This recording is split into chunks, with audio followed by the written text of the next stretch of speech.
Okay, here we go. We are live on YouTube, and we're recording the season 1 finale of Common Christianity. Hey, Nice. everybody. Hope you guys are doing well. I'm Asher, and I am joined by Lindsay and Aaron, and it's been a couple of weeks, and we are coming back on, and we're doing this live just to recap and just to I don't know, just do something different as we are sort of wrapping up season 1. Before I start talking in circles again, how are we all doing? Doing Hanging in phenomenal. there. Ooh, Yeah. I like phenomenal though. I want to be on your wavelength. Well, joy is a spectrum, is it not? So that's quite Oh, a yeah. that's quite the thing for sure. Um, well, I mean, first of all, I mean, I'm the nerd that was like, hey, like let's start a podcast, and I asked you guys to be a part of this, and I just want to first say thank you for jumping in and then sticking with it. I know that it's a lot. It's a bigger time commitment. We're all like incredibly accomplished, busy people, so to squeeze this in is somewhat of a miracle. And so, just yeah, no, I mean it's legit. So I just from the bottom of Yeah. my heart, for following me down this and many more rabbit holes over the years, between the three of us, and even Bear for even before he got his job and stuff like that. Um, like just really grateful for all three of you, and just for the journey that we've had. And so that's the first thing I just wanted to preface all of this with. I'm just very, very thankful. I have friends that are just like, yeah, that's that crazy idea Asher has. It's like that sounds like fun. Let me jump in on that. So I don't deserve that. Um, Oh, but Well, clearly you any do, the fact that we're present, so well, yeah, absolutely. aw. You have I stood by appreciate us it. through worse, let's be real. Well, Yeah. um, I appreciate both of y'all's company, and it's yeah, I deeply am. I'm deeply grateful. I This is gonna for anyone who's ever done business with me. This is gonna sound a lot like a business meeting, but I'm actually gonna share some of the stats we generated over the course of like recording and releasing these episodes and the different reels and stuff like that. Um, Cool. the basic thing is that we've reached about 2,800 people Wow. in the span of about 8 weeks, 8 to 9, 10 weeks or Wow. so. That's awesome. Um, and I Wow. think, if I'm not mistaken, let me see how many countries. One, two, three, four, five, six. And then what was it on YouTube? Because I remember there was a lot of overlap here. 1, 2, 3, 4, 5, 6, 7, 8, 9, 10, 11, 12, 13, 14 countries. 14 to, Really? yeah, Wow. 14 different countries, That's cool. 2,800 people across 14 countries about. And so obviously that was not the point of why I did any of this. It was a matter of just like I just felt called, and so the fact that we reached certain people and has just been really humbling. As being kind of the data stats guy, and our podcast has had we've crossed the 100 downloads mark already over these Oh, first 8 episodes. The Nice. first 2 episodes have gotten about like 30 downloads each, and then the last 2 episodes have actually gotten about 15 downloads each. So about like the majority of the downloads have been from our the first couple, and then the storytelling and spiritual growth and the Jesus and his church today episodes that we've done over the last couple of weeks as well. So that's been kind of cool. And then I think the last That's thing, cool. just to oh yeah, no, it's insane.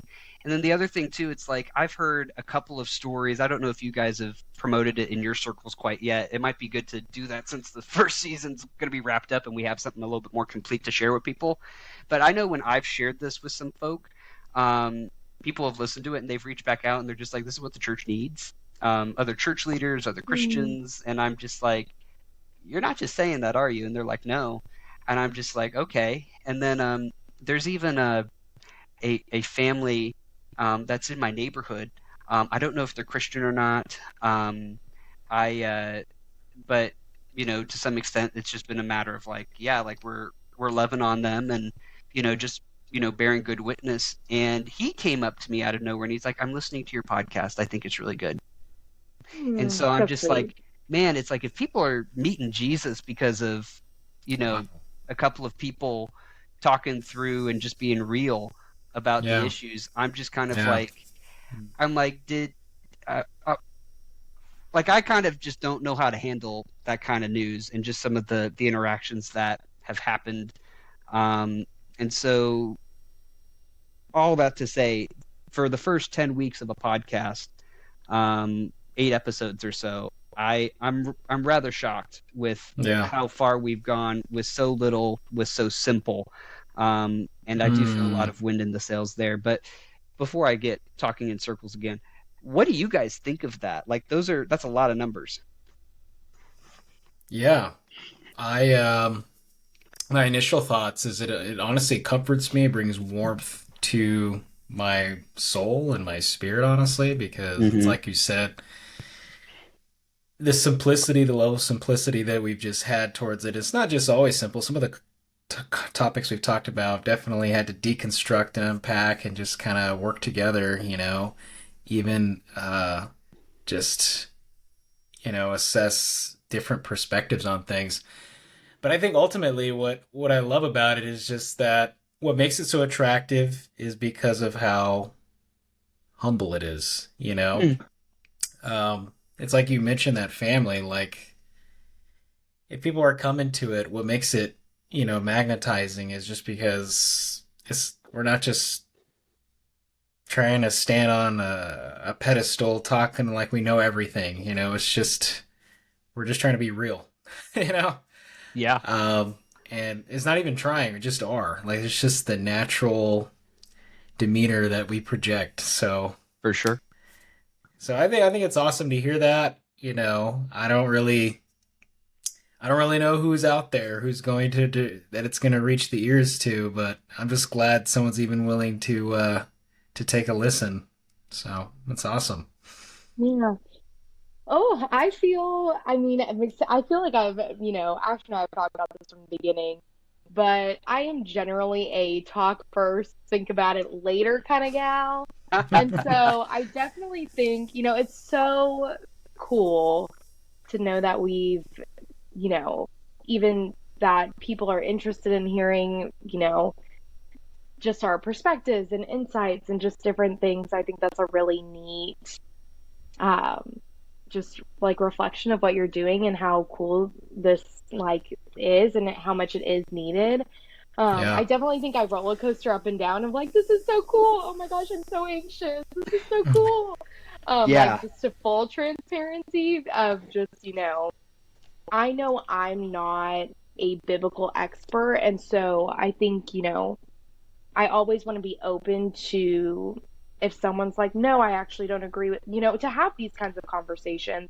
But I think Right. sometimes it's nerve-wracking to have it on the internet because there's things that I'm gonna get wrong or things that I'm gonna Yeah. say that may not fit for someone or, and so I think it is definitely super cool, but to be fully real, like it's kind of can be scary at times. Yeah.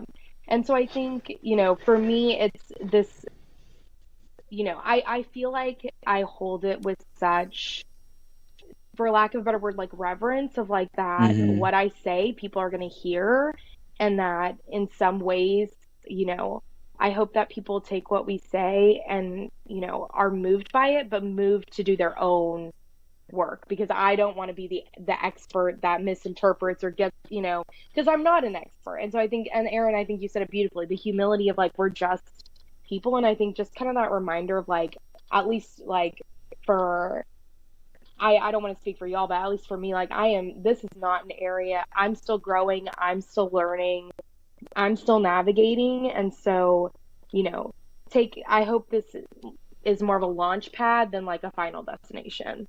Um, Yeah. For sure. Yeah. but yeah, but it's so neat. It's like this roller coaster of you know, why am I trusted to talk on the internet? I mean, uh, yeah, it's like I don't know. I mean, I can relate to some of the like scared to put stuff out there. I think I don't know, it's just been it's an odd thing to think people are listening, you know? And I think there's one of the things because I talk with pastors for a living, and then we talk about how to talk. and how to do that digitally. So I'm kind of like in this space a lot. I think one of the things that I've been really refreshed on is after kind of joining them in the admin bubble or the admin cocoon, as we've said it over the last couple of weeks, being able to step outside of that in a better way and to have these conversations and to be like, oh, this is how people are thinking about this. Oh, this is how this discussion's actually going. I don't really feel like, somebody who's a good arbiter of both to say. Like, I think I'm more inside of the bubble than out at this point, which is a little bit sad. But I think at the same time, some of the conversations, I've gone back and I've listened to a couple of the episodes, and I'm just like, how did Lindsay say that? Or how did Bear say that? How did Aaron say that?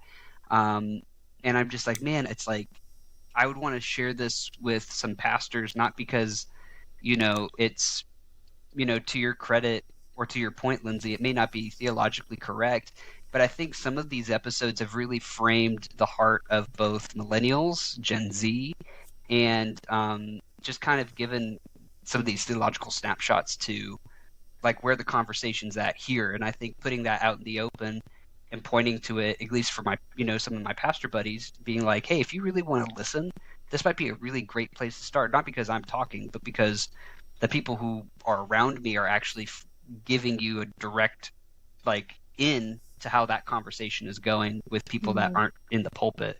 And so, I feel like I've learned a lot as a church person, who is probably more entangled with the day-to-day and the bureaucracy of multiple churches these days, as opposed to just being, a regular lay person Christian.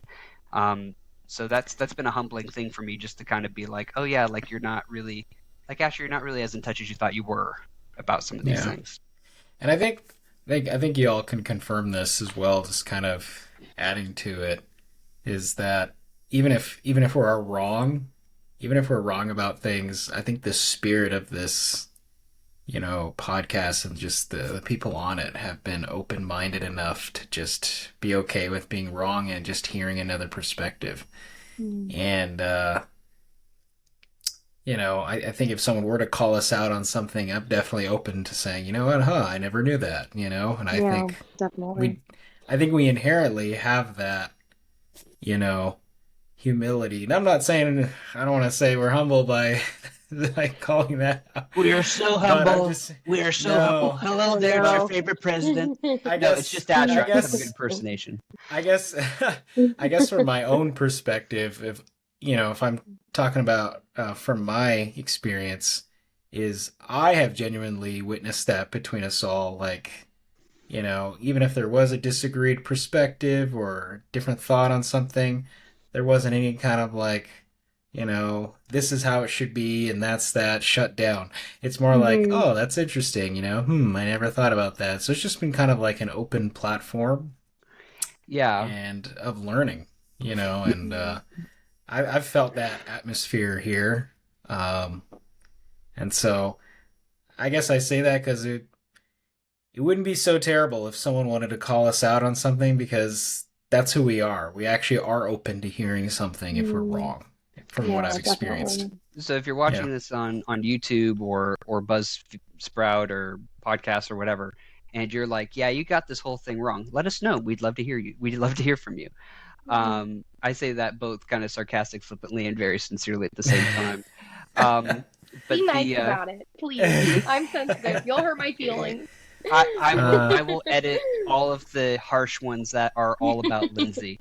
And it's all good. Now I'm gonna want to know. I just, No, maybe preface a little. Well, and here's the other thing too. I've solicited a lot of feedback. I've passed the link around to a bunch of folk, just being like, hey, would pastors and friends just being like, I would love to just hear your thoughts on some of this. And there have been moments where it's just kind of like, hey, Asher, I think you've got this wrong, or Asher, it's like, I don't think I could listen to this because of host A, B, C, and I'm just like. And for me, I think in some of those moments, not all of it's been negative. Like I said, it's been largely positively received. We're seeing people come to faith, or at least encounter faith in a bold new way through these conversations, which was a hope, but it was never the projection and the goal of this. And so, like, even on like the negative ones, it's just been very interesting to see like what people will choose to be divided on. And what they get hung up on. And it's, like Lindsay, it's like one of those things where, some people have, kind of casually mentioned, it's just like, I don't think you should have a woman on the podcast. Wow, are you Mm. serious? Yeah, Goodness. well, that was one person. That was one person. Most people, being from California, and I was back there a little while ago, very recently actually, and they're, like they're very pro. I think there was, one person or something like that that had said something like that. And then there's another person, and this person will remain nameless. But I had a whole conversation with him on a personal level about Aaron and stuff like that. And I was just like, so you're really going to write off this whole experiment and thing just because of one person's involvement in it? Um, Wow. and so and and I'm just sort of Uh, like, I mean, I was just a little bit shocked, and I'll be honest, like I laid into him for that, and then he was like, that wasn't very nice, and I'm just like, I'd go to bat for you the same way if someone had a bad impression of you, you know? yeah. And so I don't know. There's just been some interesting stories, and I think figuring out, like, one, how people are responding to conversations around unity, Hmm. largely positive. I'm gonna say that, largely Mhm. positive. Like all of my church friends, when they hear, and all my clients really, that are, whether they're influential or, just, smaller churches, bigger churches, they're all like, oh my gosh. Um, this is so needed and exciting, and let us know Yeah. how this goes. And like, they're very supportive of it. There's this giant ethos in the church right now for unity, and so I Yeah. think this fits the moment, the zeitgeist, if you want to call it that. But one of the things I've and this is kind of where I want to steer the conversation just one more time, and then we're going to start kind of projecting ahead a little bit. My friend Zach Fisher is backstage. We have him just sort of hidden from the feed at the moment, but I'm excited to introduce you to him, and he's going to kind of walk us through what season 2 is going to look like. But before we get to that, I want to just, because I think this is a really great conversation for us to have, because I think I've heard this sentiment more than anything else over the last 3 weeks, like since we recorded the last episode and such. Um, I don't go to church anymore. I've lost faith, not in the God that it is worshiping, but in the institution itself. Mm. And so I've never felt like people. I've had lunches, coffees, you name it, and every person that has said that has basically just been like, I've never felt closer to God. I don't go to church anymore because I've lost faith, not in God, but in the institution. And so, like, if like, it was one of those things where it's like, how sometimes God will put you in moments where the same thing is said the same way, like a Mhm. thousand different times to kind of Hmm. Mhm. prove a point. And so, especially during my trip to California, um, a lot of my friends, dear old friends and mentors and things like that, just being like, yeah, like I don't go to church anymore because, well, they didn't treat me nice, or I got wind of how they were managing finances and I really disagreed with that, or there wasn't enough disclosure, or I couldn't get a meeting with the pastor, or I Mm. really feel like, it was all a grift or something, something to that extent. And so you're seeing these people that are disengaging with faith to the fullest because of institutional error and institutional deficiency. And for me, I'm just kind of like, holy cow, like there's something here. There's something to this sentiment. I wouldn't be hearing it from everyone I know, um, if it wasn't something that was maybe tapping into a general zeitgeist. And I'll say this one last thing too. I think it's an evolution of the deconstruction conversation. Yeah. So whereas deconstructionists, like in the late double O's and the tens, were like, I'm reevaluating everything, and I don't believe in God, and I'm going to deconstruct the faith and reconstruct it in a way that I think is right. I think you have a lot of those people that have either come to the more fundamentalist argument that said you either have faith or you don't, and they're like, yeah, I have faith, and I'm going to try and reconcile with some pieces, and then other people are like, no, I never had faith, and I'm just going to give up on it. And the people that have stuck with the faith part are now not saying it's an issue with God or it's an issue with how Christianity is structured on a theological level. It's about how Christianity is applied from the theology into the institution. And Yeah. that's where people are starting to get the rub. And so, what do you guys think about that? About that point? I know that could be like an hour and a half conversation, but just the gist of it, like, how does that sit with you guys? Summarize that one more time. 45 minutes later. No, but long story short, I ran into a bunch of people that said that they don't go to church anymore because they've lost faith in the institution. And because of that, they also have never felt closer to God. And I think it's a continuation of the deconstruction movement that saw people either deconstruct their faith and reconstruct it incompletely. And the people that are saying this institution piece are the people that reconstructed to some extent and opted into the idea that, yes, I have faith, but they're refining their talking point to be, it's not about the faith or the God we serve. It's not about the theology. It's about the application of the theology into the institution. Yeah. So it's more, it sounds like, correct me if I'm wrong, it's what they're saying is like, I still believe in God, but I don't have faith in the institution that provides information, like the house of God. Right. So you have people that are, to put it kind of like a biblical like idea, it's like someone who believes and has a devout faith in God but doesn't go to synagogue. Yeah. And you could see that those people could exist because of what did the synagogue become? It became that marketplace, and then it wasn't until Jesus came in and started turning over tables that it became a house of prayer again. There's something, there's nothing new under the sun. So there's part of me that thinks that this problem is something that has been a thing, I was just going to say that. You just said that it's nothing new under the sun, really. Like, humanity has repeated itself many times, which was kind of, I was going to expand on that answer too, is like, there's always an audience, like even for this podcast, and that doesn't dismiss that we could be wrong on something, but we'll take things in and evaluate if it makes sense. But like, not having a woman on the podcast, just like, well, we're going to disagree with that. But yeah, I would say, like, again, that kind of adheres to that there's kind of, some people just stick to certain things because of what they like. And when you say that there's nothing new under the sun, this kind of constant back and forth of how humans want things in certain ways in Christianity is honestly has been going on even pre-Christ.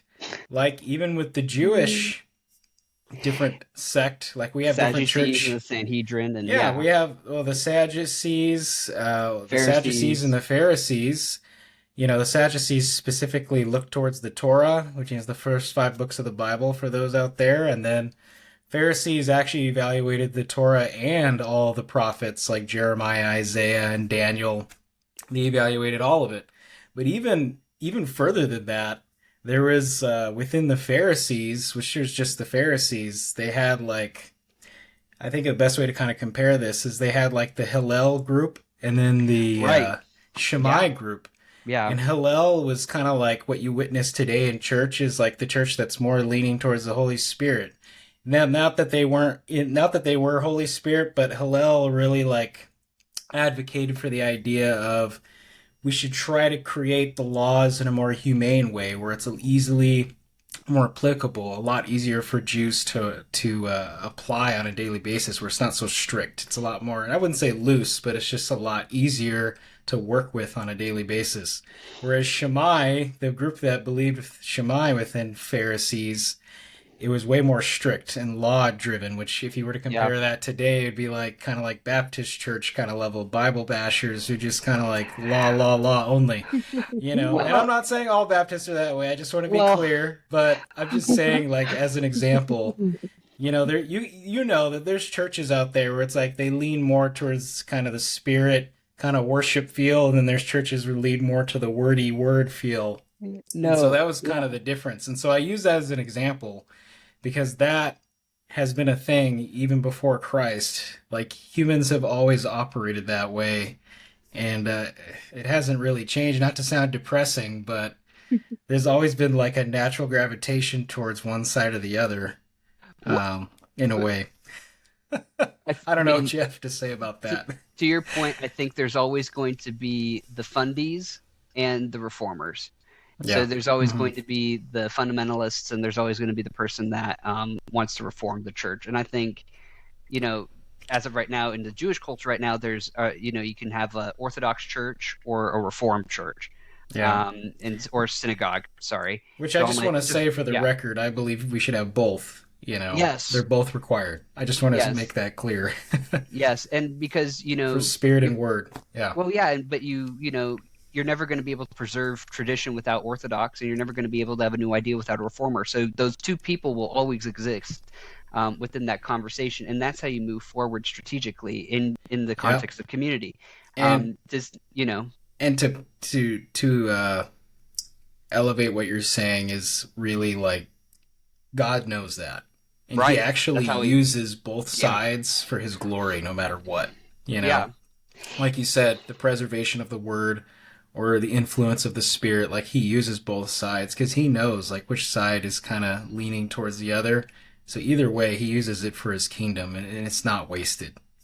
Lindsay, you had some thoughts. I saw the wheels Yeah. turning. Well, I know we talked about in our last episode more of those like kind of hot topics and y'all both know this, but one of my things that I don't want to say a hill I'm going to die on, but one of those things that we were going to touch on and just time permitting in the way our conversation went, we didn't circle back to it, which is understandable. But is that kind of conversation about women in ministry and things like that, which might be a fun thing to circle back to in the future, since it sounds like that might be a conversation across. And I think it's still, I mean, looking at the church right now and certain things, that happen and just different, all that. But to kind of circle back to your question, to not go on a look at me staying on topic. But to circle back to your original question on like what does that kind of mean for the church in terms of um, people still having faith but not having faith in the institution. I mean, I think we're called to have a relationship with Christ and to be in community with people. And the church is where three or more are gathered, or two or more are gathered.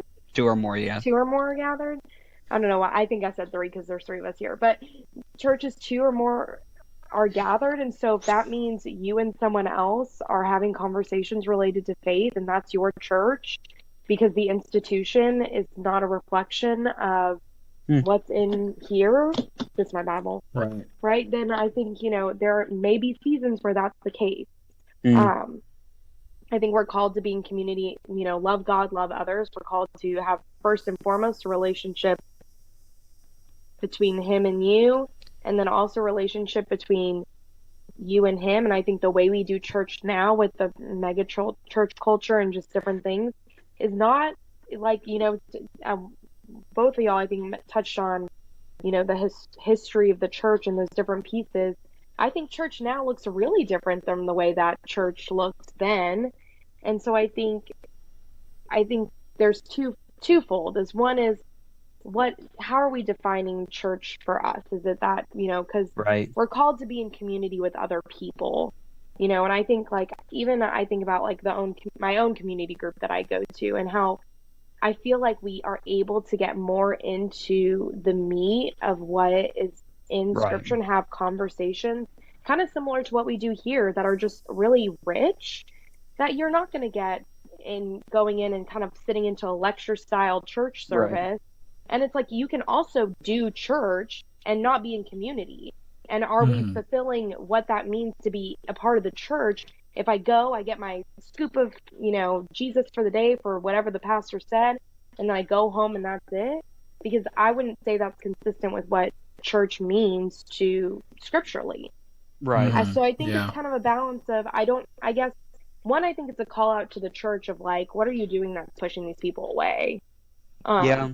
But I think also it can be a call to the individual of, what does it look like to be the church individually, because the church is the body of Christ, the hands and Yeah. feet of Jesus. And so, and that may not look traditional in the sense of what we define church as today.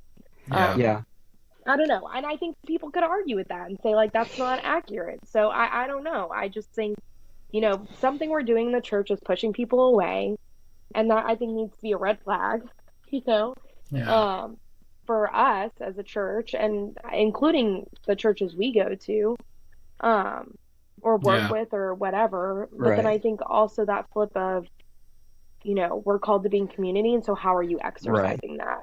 Yeah. Right. I think it's both. And I also think, like, if you, for the individual, on the individual end, right? On the church end, there's things that we obviously need to be looking at. But on the individual end, is it kind of like a one and done? Like, it's like, oh, I went to that one church and then they did this, and you walked away completely? Because I think then they're, I don't know.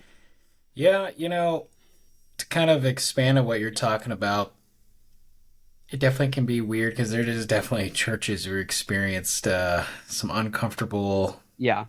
get out of here things. Let's get Yeah. out. But I I would say, it you really do hit on a strong point that it really is the individual to be careful on placing your faith on an institution. Right. Because the moment you do that, it's ran by a collection of people. And when you, not to say you can't place your faith on people, because you definitely need community, but when you place your foundation on people, Yeah. it's doomed to fail. You will No, for experience sure. failure because Yeah. humans are inherently doomed to fail. No, for sure. And you'll be easily let down. You're setting yourself up to be let down immediately when you do Yeah. that. No, And for if you sure. always run your faith based on that, then you're not actually basing your faith on Christ at all. You're basing it on people, No, for sure. which is dangerous. But yeah. I'm good. I'm gonna wrap this up with two things, and I'm gonna bring Zach on in so he can Yeah, we Yeah. need to introduce get Zach. himself and stuff like that. No, and he's Get him Yeah. out he's of the probably closet. chomping at the bit, being like, "I want to talk about all of this." Zach, I owe you another dinner at Chili's or something like that for the torture of the exclusion there. But I'm just gonna wrap up that conversation real quick with these two things. I think there has to be a reevaluation of what grace in a transformational process looks like. So, what grace and Mm. sanctification looks like. I think it has to be from the institution, as we call it right now, from the church. I think it also has to come from the individual. But whether we like to admit it or not, it has to. That definition is going to be adopted and prescribed and normalized through the institution. So Mhm. there's a lot to pray for there. And then I'm going to just quickly touch on a quick story from my time in California. A man I deeply respect, who I really hope we can interview on the podcast eventually. That's going to be a little bit further down the road when we start interviewing, Christians, in the field, and regular Christians and pastors and people like that. But this gentleman's name is Kit Ray. I've effectively grown up under his ministry my whole life. He was the family pastor when I was, in the kids ministry, and then he became the executive pastor of Rock Harbor Church in Costa Mesa when I became an adult. And so him and I had a privilege to reconnect and have breakfast together at the Rooster Cafe in Costa Mesa. Great breakfast burritos. To anyone who doesn't know that fact, go and buy breakfast burritos. This is not a sponsored podcast episode, but if it were, Rooster Cafe, reach out. Anyway, but no, him and I, we were hanging out there, and I just told him, like, I've never felt more optimistic for the church, but that's only because no one cares about what we think anymore. Like, we couldn't have become more relevant at this point. And he agreed with me, and he's just like, yeah, he's like, he's like, we're kind of not in a great spot right now, but all things considered, it can't get much worse than, nobody really looking our way as much. And he kind of affirmed that. And we had this really cool moment where church then became, we were kind of talking about the church and how we define it. And I'm like, if it's an institution that's being built up, or is church a mechanism that's being facilitated by a committed few? Like, is church a mechanism for spiritual growth, or is church an institution? And him and I had a really great discussion on that. And, he conceded a couple of points, being like, yeah, like that reframing does change the heart of it a little bit. But right now it's an institution, and that's what people know. So that's what we have to work with at the same time. So I think there has to be conversation between laity, outsiders, insiders, and the institutional, insiders and outsiders and things like that. So all that to say, I think this, let's just say this, the harvest is ripe for this conversation. And so I'm just really glad that the three of us have had it. Zach, I'm about to bring you in a second here. I'm just giving him a little bit of that's not a smooth transition, but just a quick preface here real fast. Oh. Keeps doing this. There we go. There we go. So Zach Fisher is my friend. I met him at my previous church, which is now South Hall Church, pastored by a gentleman named Rob Rogers.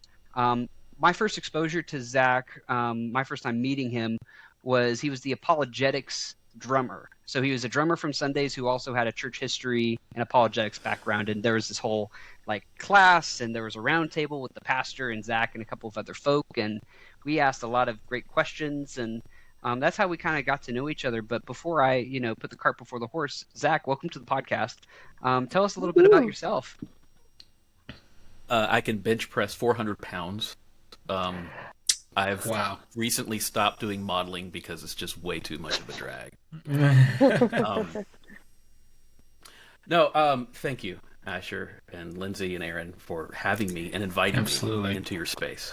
I want to honor that first and foremost before I get to bloviating about myself. I've watched the episodes, I've listened to them, and what I appreciate about what it is that you all are doing, it gives me a window into the conversation that people are having that I don't get. Okay? Just by virtue of whatever. I live down here in this basement. I do things that old people do. So it's oftentimes a lot of trying to figure out what's going on in the mind of those young people, right? It was an opportunity for me to get an answer to that question that was unadulterated and unfiltered. So kudos to you on that. That said, I'm not here to be the old man. I'm not here to be the, get off my lawn. Get off my lawn. You need to see things my way. I'm here with received wisdom. So shut up, show up, and line up. That's not my heart. And forgive me, I am getting over a cold that had a hold of me over the weekend. So if I have to stop and take a sip of my throat coat, that's what's going on here. It's not vodka. No hot toddies. My dad says it cures everything. Well, and I kind of swear by it, actually. So, maybe after this, that's your calling. It's a very reformed medicine, isn't it not? Some of us grew up Methodist, Lindsay. So. Yeah, it's the California Christian coming out. I'm sorry. And it's a Virginia Methodist boy coming out. And so, hey, segue. So yes, I do come from Virginia. I'm on that side of America. I grew up a preacher's kid. So I guess I'll check off that demo for you there, Asher. I did not have a particularly rebellious upbringing. That role was taken up by one of my two sisters.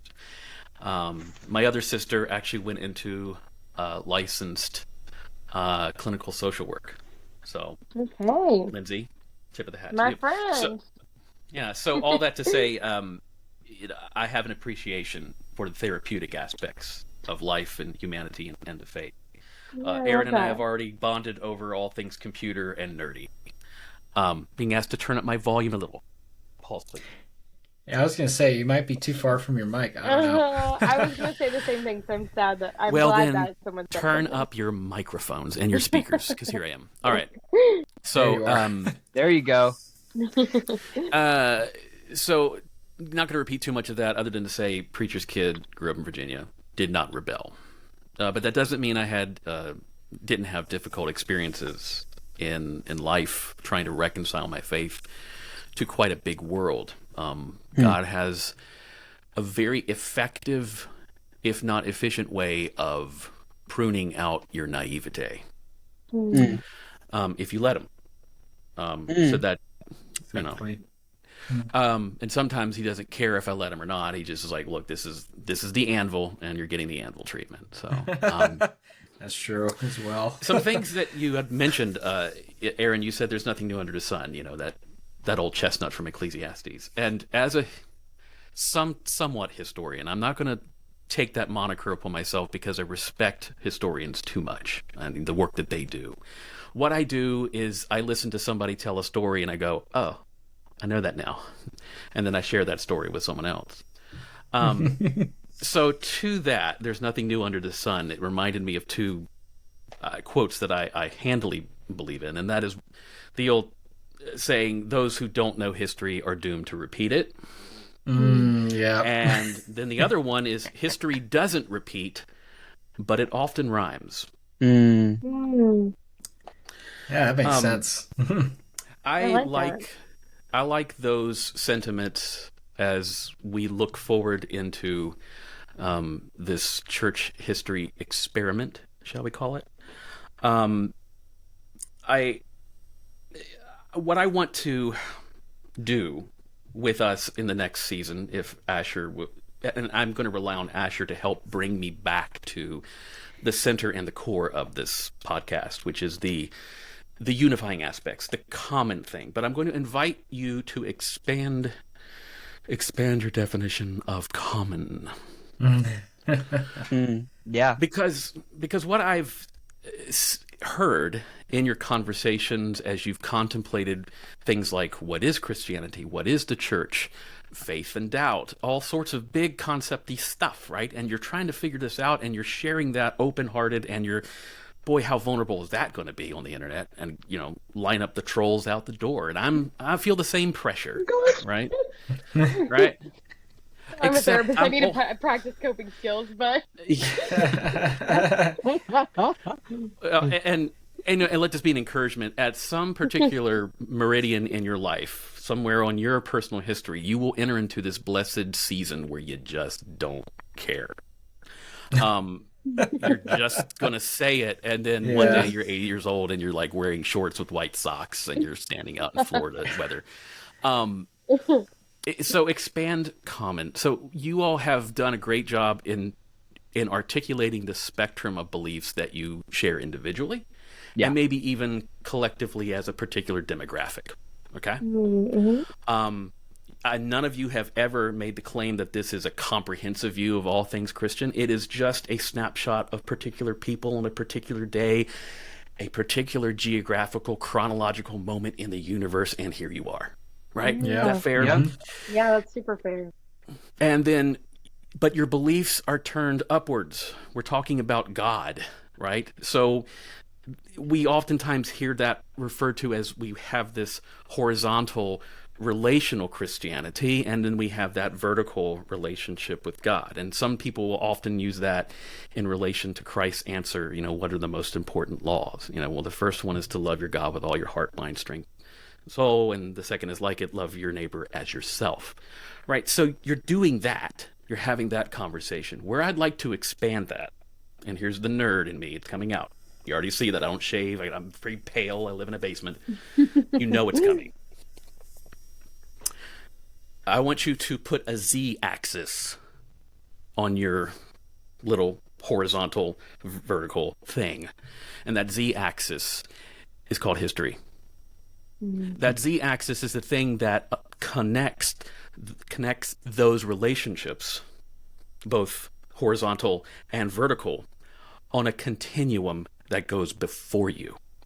Mm-hmm. And to ask the question, well, this is what I think now. But did other people think that way? Mm. Did my ancestors think that way? Did my grandparents in the faith? Did my great-grandparents in the faith? Did the early church conceptualize the things that I think are so blazingly obvious in my time? Can I somehow get a sense on how they might have reacted to this world if they showed up in a time machine? Mm-hmm. And what I've learned and what I hope to share is that there is a lot of difference. We don't necessarily see in Christianity, when we go back to early Christianity, we don't see like a mirror of an evangelical church service with people with tambourines jumping on the aisles and falling out slain. Although, what we do, but we also don't find America. Yeah, that's true. And so Christianity, I really this is I'm kind of riffing here, but when I would teach the class, I would oftentimes point to this picture of like, and this means a lot to me right now, emergency. That stuff that you put, in a drink when you're sick, and it's like all the vitamin C in the world, and you chug it, and you're just like, ugh. Supposed to heal me. Yeah, it's supposed, right? But you put that water in a cup, and then you dump the emergency in, and you stir it around. And if I handed that to you, and I said, Lindsay, I want you to somehow separate the water from the emergency in there. I want you to somehow find a way to separate what has been mixed together. You might say, well, maybe reverse osmosis. I'll go visit one of my nuclear physicist friends. They'll figure it out. Or you might be, I don't have time to do that. Or I don't care. I don't think you can. To me, Christianity in history it doesn't arrive to us without some fingerprints on it, without some mixture. And part of our duty as thoughtful Christians who are trying to live faithfully in the world is to understand what part of that mixture is the pure water, what part of that mixture is the other stuff that may or may not give it some flavor, may or may not be helpful, but may not be essential. And then frankly, what part of that is the container it showed up in? Wow. Okay. So that was like a unanimous. Yeah. So Zach, we might need a second here. The collective thoughtfulness is popping neurons. So, but no. Sorry about that. No, you're good. No, it's great. It's awesome. I love that. That's good, man. Oh my gosh! But even like excited. Oh my gosh! Continue. Okay. So I made some notes here right underneath this. Be sure to tell them I'm not here to be the old man. And I don't know if we ever announce our ages. For all they know, you can do the same age. There's Lindsay, signs. if we were asking you, it would be impolite. It's impolite to ask a woman's age. So I'm Socially 734 in metric impolite. years. So. Some other things that you said during your wrap up that caused me to go, okay, let's also prepare ourselves for this conversation over this season. I've heard a lot of talk about how does the institution need to change, and I think that's a healthy thing to ask. I think every generation has asked that. That's not a new question, right? So that's healthy. Yeah. But now the challenge is, how have we changed the institution over the last 2,000 years? And was that a good thing? Right. Yeah. So, I'm teaching in a very abbreviated version of my first class, but I would often, I always start with this image of like, okay, here's a caterpillar, and then the next image is a butterfly, and then I put the side to side next to each other, and I say, how did that become this? And people were like, oh yeah, there's a cocoon. I was like, good. All right, so we paid attention in science class. And I'd show another picture. Here's an acorn. Here's a tree. How did that happen? And everybody's like, oh, it fell on the ground and soil and photosynthesis and blah, blah, blah. Okay, great. So we listened in science class. Then I might show a picture, depending on the age group. It might be Al Roker. It might be Adele. It might be, the name eludes me now, unfortunately. But anyway, some before and after pictures of people who had significant weight loss. And I'd say, how did that happen? And some people are like, well, it's dieting or gastrointestinal bypass. Okay, cool. But you still recognize the people, right? Right. Okay. Boom. Next picture. I show them a painting of what was called the Christ feast. That was found in a catacomb.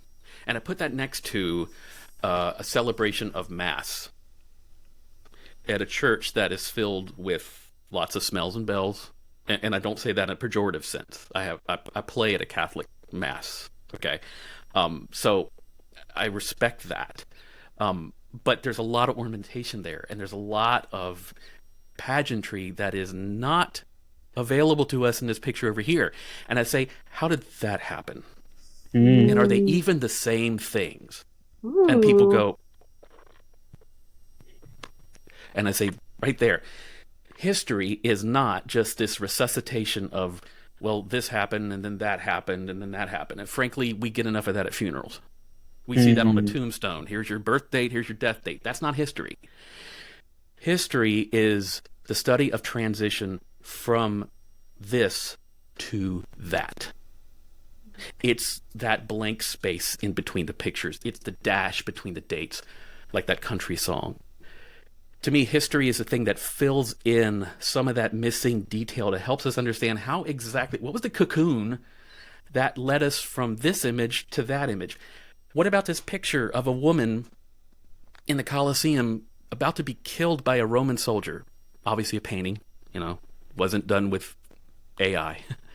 And then 1,000 years later, here's a picture of a Christian riding horseback, holding a sword as a representative of the state, plunging it into the neck of some Muslim marauder in Jerusalem.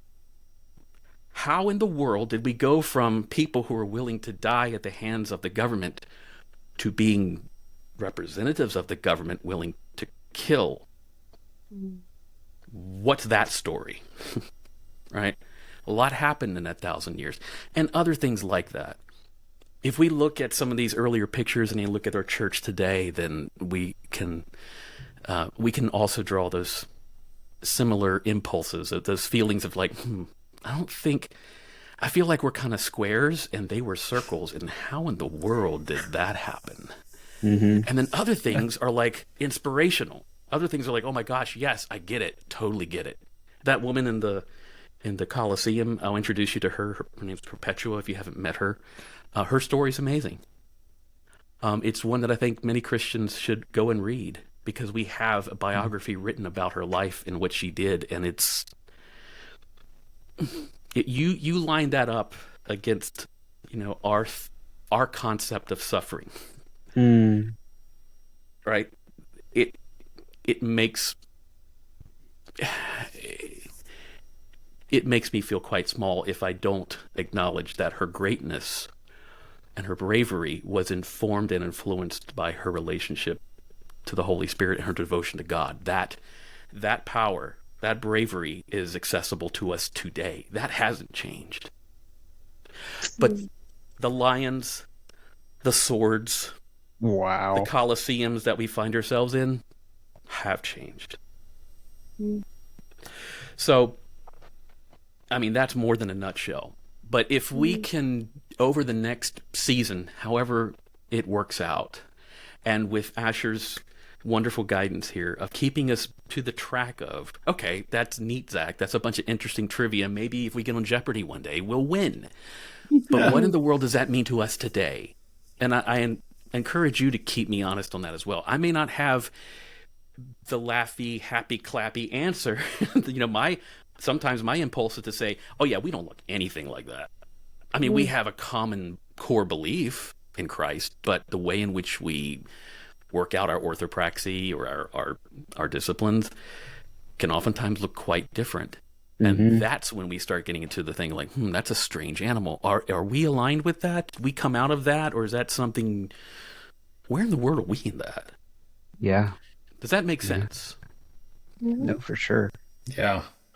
I think I can speak for all of us to say that we're very excited about what season 2 is going to be. And for everyone who's just sort of experienced the wonder of Zach Fisher, whether over video or audio, and you didn't kind of get the gist,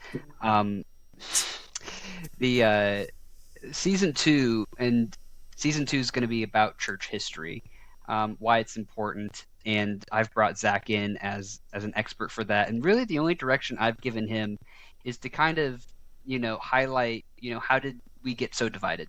How did we become where we are? And part of that being some of the divisions we see and the lack of cooperation. Because truthfully, when the Lord gave me the idea to do this podcast, what became very clear is that before we could start talking about LGBTQ+, before we could talk about woke, before we could talk about women in ministry, before we could talk about, finances and all of the like the low hanging fruit and the hot topics and things like that. There had to be much more conversation before getting to those conversations. So that's why for season 1, it was a bunch of general things and just getting the context and getting to know each other, sharing stories and sharing opinions. And that's why, in order to lead into the bigger conversations not bigger, but into maybe the more volatile, volcanic conversations of season 3 that kind of touch our lives today, I'm like, it just became very clear to me, whether it was the Holy Spirit or my own intuition, I'd probably say the prior more than the latter, but you can't have those conversations unless you contextualize. And the only way to contextualize is by doing, a deep dive into history.